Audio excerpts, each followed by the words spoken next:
High বন্ধুরা, আশা রাখছি ভালো আছেন। আবারও আমি ভ্রমণে বেরিয়ে পড়েছি। তবে কোথায় যাব কিচ্ছু বলবো না, পুরোটাই সাসপেন্স।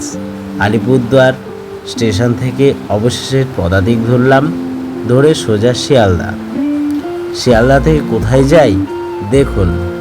হ্যাঁ, ঠিকই বুঝতে পেরেছেন, পাখিরালা ফেরিঘাট।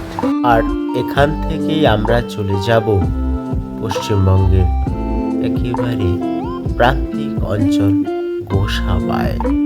তাই ভিডিওটি মিস করবেন না, শুরু থেকে শেষ পর্যন্ত চোখ রাখুন আর দেখতে থাকুন সুন্দরবনের প্রকৃত সৌন্দর্য।